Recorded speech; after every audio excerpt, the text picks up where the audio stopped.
In this video, traders, we're going to look at if you're overtrading, try this. Stay tuned.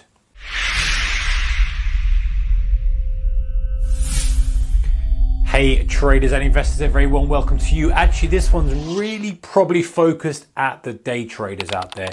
If you're a day trader trading currencies, cryptos, indices, commodities, whatever it may be, stocks, and you have a problem with overtrading, I have got 4 strategies that you could try to stop that problem behavior once and for all. Because you know what? It is a big problem. I've been in this situation before where I've overtraded far too much. Always been a bit of a nemesis of mine. And you realize when you look back on all your journals and your P&L and stuff, you think, hey, if I didn't overtrade, I would have made so much bigger progress, so much better progress, so much sooner. So let's have a look, see if we can solve this problem once and for all for you. Right, number 1, first thing is spend one whole day doing nothing. That is the best thing you can do. Now, it sounds extreme, but what you're doing is you're going to your screen as you normally would do. You're turning on your computer, you're putting on your screens, you're doing your stuff, you're sitting down. Your natural habit is to place a trade. You are breaking that cycle. You're going to sit there and you're going to feel the impulse of the trade. And my guess is the first time you try it, you won't do it. You'll see a trade that you think is just the best trade in the world and you have to take it, and you'll take it. You won't be able to do it the first time. Let me know in the comment section below if you do.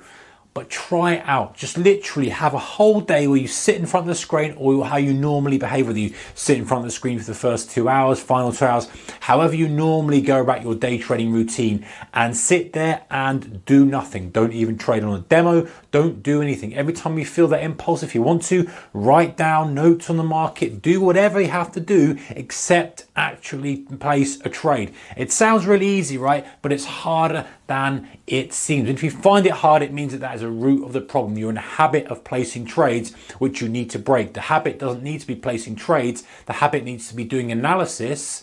The habit needs to be watching the market, and then if a trade comes out, you'll place it, not the actual act of placing a trade, if that makes sense, which I'm sure it does for you, because if you're in here watching the video, you probably overtrade. Right, let's have a look at the second one. Second one is to limit your trades. This is a handy one. It's not as extreme as this, okay, and I always advise going straight out, hitting the problem head on. But limit your trades. Okay, if you feel that you're overtrading, perhaps a little bit, just limit the trades each day. So normally maybe you take 5, 10 trades, whatever it is for you, halve it, quarter it, but stick to that for a specific amount of time. You've got to say to yourself, I'm going to do X amount of trades for X days. That's it. You don't give yourself any leeway. Say I'm going to take between this and this. It's just this, and it's the most amount of trades is this. Sure, you can take fewer, but the most amount of trades is 3, and I'm going to do that for the next 10 trading days. Whatever that number may be, that's up to you. But once you've said it, you've got to stick to it. And you know what will happen, and exactly what happened, guys, who've been here, done it, will be you'll take your first couple of trades. The afternoon will be so active, and you'll have one left, and you'll pull the trigger on one. Then you'll see another great trade, and you'll so want to pull the trigger. You might even break the rule at first. You might see that was such a great trade. The purpose of this exercise is to not break the rule. The purpose of the exercise is to prove that you don't have to be taking loads and loads of trades. And what it will also do, it will stop you taking substandard trades when you start to do this. All right, so where are we? Oh, third, I was on number 2. Third one here, penalize your overtrading. So do something to give yourself some kind of penalty for overtrading. For example, let's say you don't stick to that. You don't stick to your limit of trades, you break it. Then the penalty you have to have is to not trade at all for the next day. And for most people, that's like, it's horrible, I really love trading. That's the point. You need to give yourself something that is actually an incentive not to do it. No real use in saying, I'm going to stick, I'm going to do this, I'm going to do that, I'm going to do something that maybe seems like a penalty, but it's not. I'm going to give 20 quid to charity, I'm going to give 100 quid to charity. It's not a penalty, right? No one's really losing out, it's just a gain. You want something where you're losing out. For most people in the trading realm, and from no overtrading day trader, that is not being able to trade on a specific day. It sounds pretty simple, but have a think about it and see if you can implement it that way, and see what you feel when you say to yourself, how do you feel if you couldn't trade at all tomorrow, couldn't trade at all the next day? How about a whole week of not trading at all? You would not like it because you feel like you're missing opportunities. That's why you're overtrading. So we're kind of getting down and really drilling into the heart of the problem here. All right, fourth and final one for you guys. Get an accountability group or partner. I can't recommend this enough. If you have a trading buddy who you can bounce off, you don't necessarily have to share strategies or ideas, but just someone who you can become accountable to, or even better, a group. Now, I'm talking about a group of people that are of a high standard. It doesn't make sense to be going into a group of beginners. Yes, you can give back in that kind of way and help beginners separately. And some of you know that we have a kind of meetup.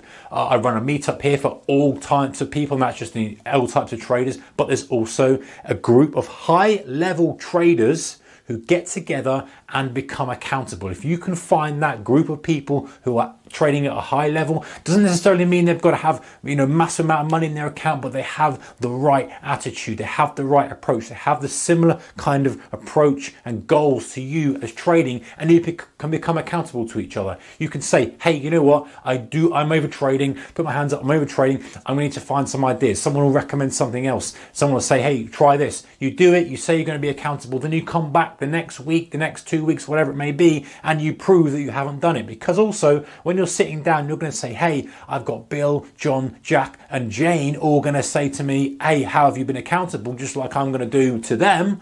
And you're going to have to hold your hands up and say, you know what, I slipped up. Or you're going to have to lie, which hopefully you're not going to do. So it gives you more of a reason to actually stick to some of these rules, like spending the whole day, giving yourself some kind of penalty, limiting your trades, whatever it is. And of course, we can use this approach for other problems, which we will do, which you can do, should I say. But a big one for a lot of day traders is overtrading. So if you're overtrading, try to do one of these 4 things, if not all 4, to reduce it, because overtrading is never a good thing. Anyway, guys, take care, keep your risk managed. Thumbs up if you like this kind of stuff. See you in the next one. Take care. Bye-bye.